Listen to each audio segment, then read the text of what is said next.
belajar mengenai laporan konsolidasi, yaitu bagaimana mengkonsolidasikan laporan keuangan induk dan laporan keuangan anak sesaat setelah terjadi akuisisi saham perusahaan anak.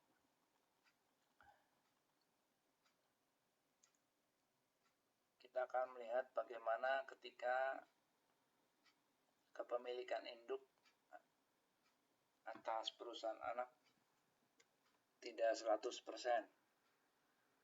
Artinya tidak semua saham perusahaan anak dibeli oleh induk. Misalkan di sini adalah 80%. Yang berarti 20% adalah pemegang saham selain induk.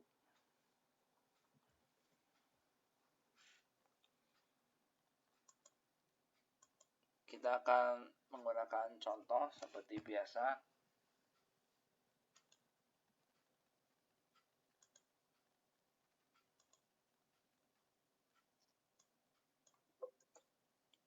Di sini kita melihat dua laporan keuangan sederhana, yaitu laporan keuangan induk dan laporan keuangan anak.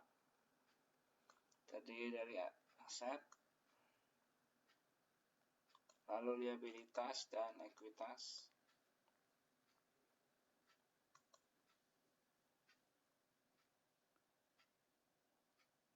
Pada tanggal 2 Januari 2020, PT Anak membeli 80%. Maaf, saya ulangi. Pada tanggal 2 Januari 2020, PT Induk membeli 80% saham PT Anak. Jadi di sini tidak 100% dibeli PT Anak. Dibeli seharga Rp1.550.000 secara tunai. Neraca PT Induk dan PT Anak sebelum akuisisi tersebut adalah sebagai berikut. Di sebelah kiri telah kita lihat, diminta buatlah kertas kerja konsolidasi sesaat setelah terjadi akuisisi. Buatlah jurnal akuisisi dan eliminasi. Nah, di sini setelah PT Induk membeli 80% saham PT Anak, maka otomatis PT Anak statusnya menjadi anak perusahaan dari PT Induk dan PT Induk menjadi induk perusahaan. Dalam hal ini PT Induk berkewajiban membuat laporan konsolidasi antara PT Induk dan PT Anak. Kita akan belajar bagaimana kita menggabungkan atau mengkonsolidasikan dua laporan tersebut saat setelah terjadi akuisisi. Ya, berarti belum ada transaksi apapun setelah akuisisi tersebut. Nah, di sini kita lihat apakah ada goodwill. Nah, jadi sebelum kita melakukan konsolidasi, kita biasanya menghitung goodwill. Apakah ada goodwill? Goodwill adalah kelebihan harga akuisisi di atas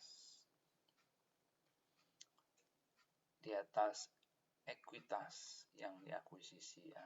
Jadi harga akuisisi dari ekuitas berapa, ekuitasnya berapa. Kalau harganya lebih besar, berarti ada goodwill. Kita lihat bahwa harga akuisisi 80%.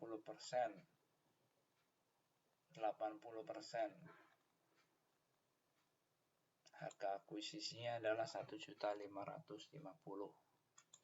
Berarti di sini 100% akuisisi, artinya jika saham tersebut diakuisisi 100%, otomatis nilainya harga akuisisinya lebih besar dari 1.550.000. Lalu kita lihat berapakah ekuitas yang diakuisisi tersebut. Nah, ekuitas. Jadi PT Anak, ini PT Anak, yang diakuisisi adalah aset bersih. Ya, aset bersih itu sama dengan ekuitas. Nah, aset bersih itu adalah total aset dikurangi liabilitas. 4,5 juta dikurangi 3 juta berarti aset bersihnya 1,5 juta. Itu sama dengan ekuitas. Itu 1,5 juta itu modal saham dan laba ditahan dalam hal ini ya. Jadi ekuitas atau aset bersih yang diakuisisi ya itu 1,5 juta. Namun 80% saja sudah harganya 1.550.000. Berarti 100% otomatis lebih besar dari ini ya. Dari hal ini kita bisa melihat bahwa ada goodwill ya, ada goodwill.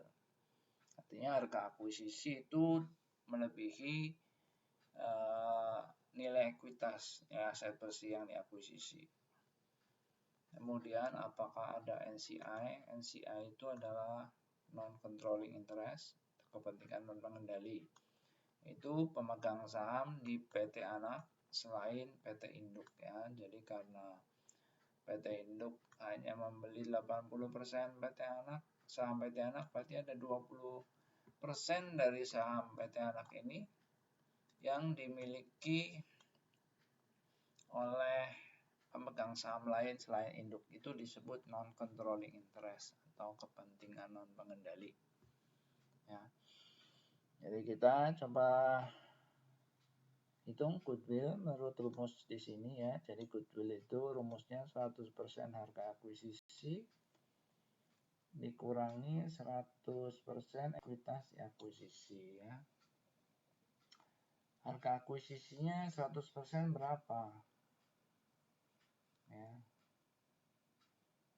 Harga akuisisi 100%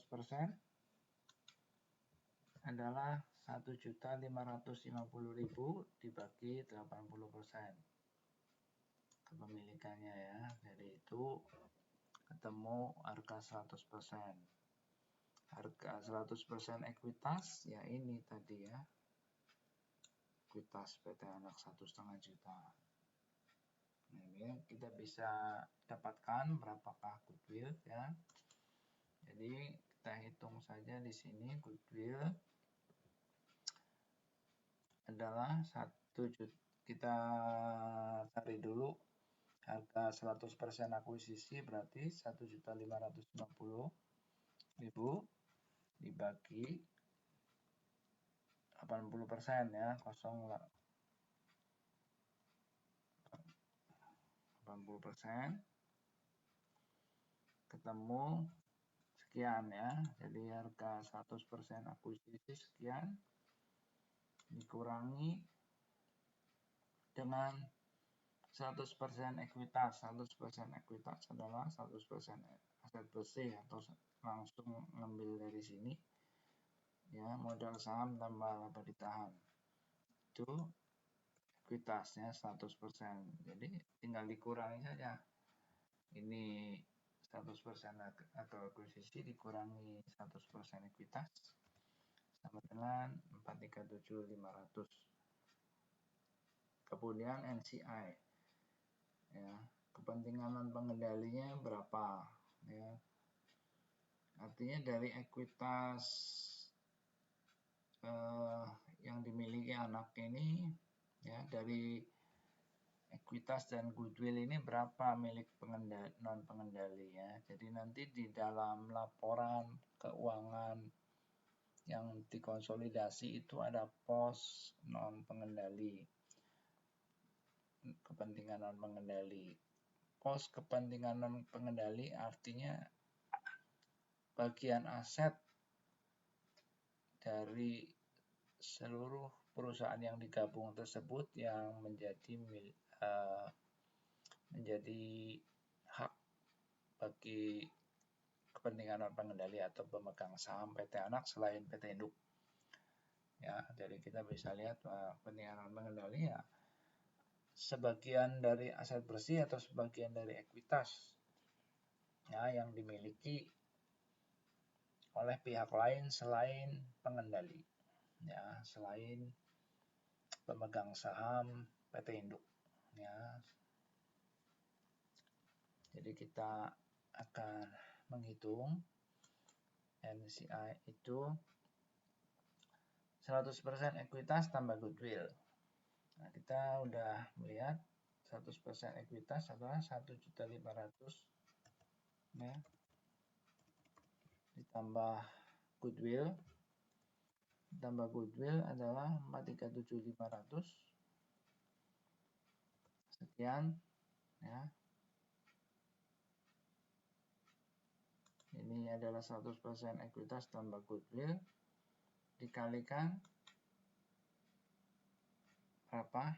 Kepentingan non pengendali, artinya kepentingan non pengendali otomatis 100% kurang 80% ya. 100% kurangi kepentingan pengendali 20%. 20%. Nah, 20%. 0,2. 20. Ya, 20%. Jadi 1937 kali 20% sama dengan sekian ya. Jadi ketemu di dalam neraca konsolidasi nanti akan timbul kepentingan non pengendali sebesar 387.500. Artinya seluruh kekayaan dari perusahaan gabungan tersebut sejumlah ini adalah milik atau hak non pengendali. Sisanya adalah milik pengendali. Kita akan lihat konsolidasinya. Nah, di sini ini kertas konsolidasi formatnya seperti ini, harus mulai di ini format standar, harus mulai difamiliarkan ya, dibiasakan. Ini kolom akun, kemudian kolom perusahaan yang akan digabung, laporan keuangannya yaitu laporan keuangan PT Induk dan laporan keuangan PT Anak. Kemudian ada kolom eliminasi dan penyesuaian, baru kolom konsolidasi ya. Jadi di antara laporan keuangan yang digabung ini ada kolom eliminasi dan penyesuaian sebelum kolom konsolidasi. Kolom konsolidasi atau kolom gabungan ya. Jadi kita sebenarnya akan menggabungkan kan induk dan anak, artinya kas induk tambah kas anak, piutang induk tambah piutang anak. Ini tinggal dijumlah saja saya ketemu konsolidasi di sini ya.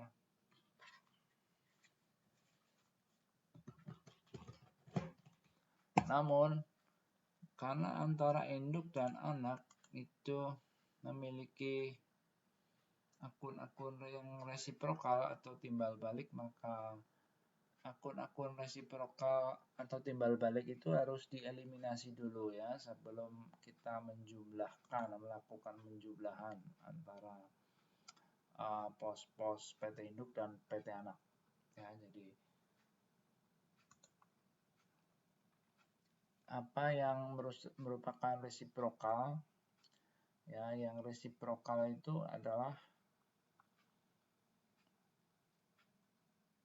investasi ekuitas PT Anak ya. Ini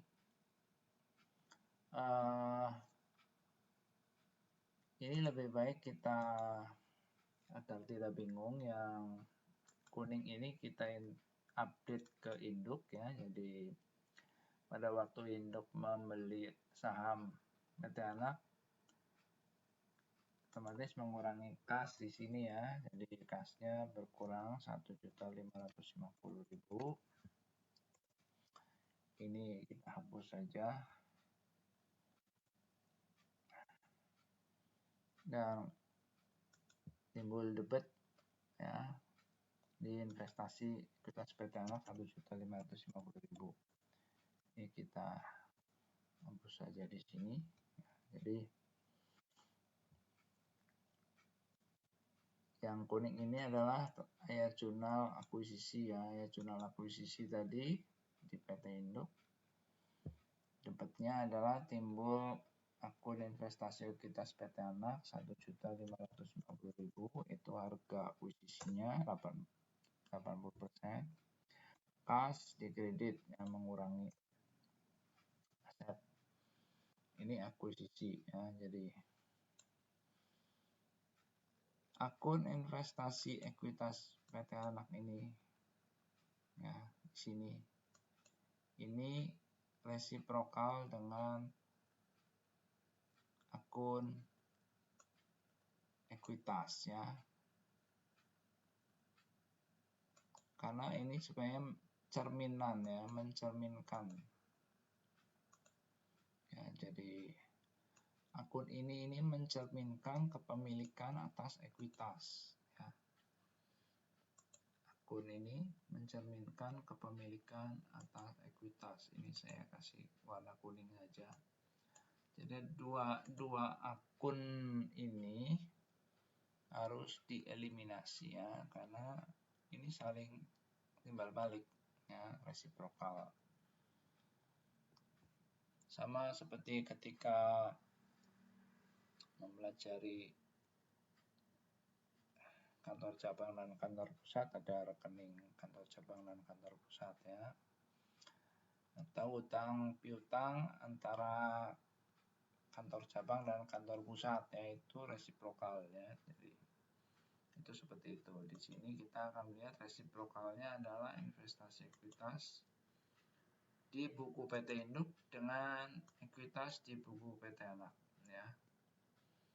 Karena ini sebenarnya mencerminkan kepemilikan atas ini ya.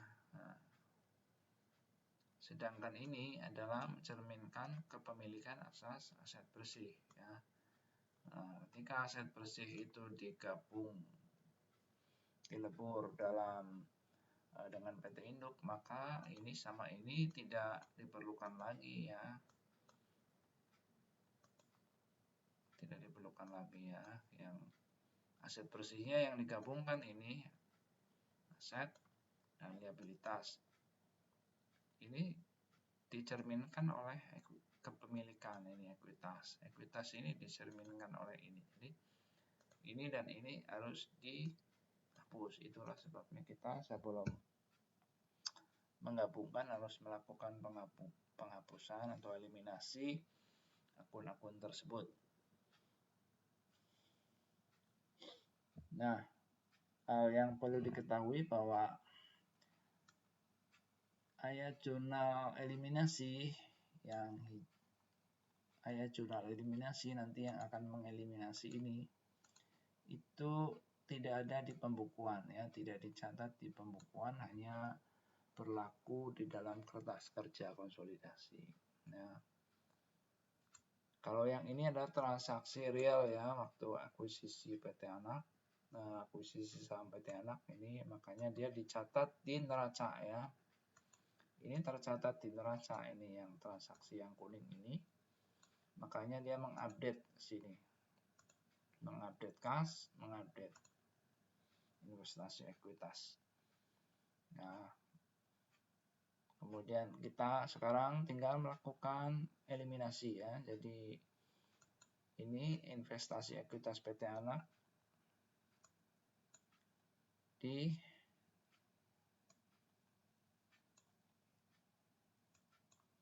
eliminasi ya. Ini saldo debit tinggal di kredit ya, eliminasi. Ini ekuitas PT Anaknya kredit tinggal di debit ya. Tapi kita lihat bahwa keduanya ini tidak seimbang ya, tidak balance. Maka sisanya itu lari atau masuk ke akun goodwill dan akun kepentingan non pengendali. Kita tadi sudah menghitung berapa goodwill dan berapa kepentingan non pengendali ya. Kita lihat.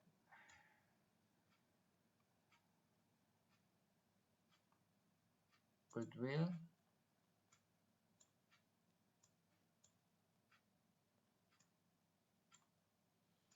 ya, tadi kita sudah menghitung bahwa goodwill 437.500, kepentingan non pengendali 387.500 ya. Jadi kita tambal di goodwill itu aset, jadi selalu ada di debit. Kepentingan pengendali itu ekuitas, ekuitas banyak ya, jadi di kredit. Jadi kita taruh di sini dan di sini agar kedua angka ini seimbang ya. Ini tercermin di dalam ayat jurnal eliminasi seperti ini ya. Jadi modal saham dan laba ditahan ini di debit ya, tereliminasi. Kemudian ekuitas PT Anak juga dieliminasi di kredit, timbul goodwill dan kepentingan pengendali untuk mengimbangi supaya seimbang. Nah, udah hanya seperti itu sudah tereliminasi, ini sudah hilang. Ini juga sudah tereliminasi sehingga nanti angka modal saham dan laba ditahan hanya yang muncul hanya modal saham PT Induk dan laba ditahan PT Induk ya. Yang ini milik PT Anak sudah tidak ada. Jadi di neraca gabungan nanti cuma muncul modal saham dan laba ditahan PT Induk. Nah, investasi ekuitas PT Anak tidak ada, tapi muncul goodwill dan muncul kepentingan pengendali. Ini adalah sudah jadi neraca konsolidasi ya, hanya tinggal di formatnya ya, di format saja.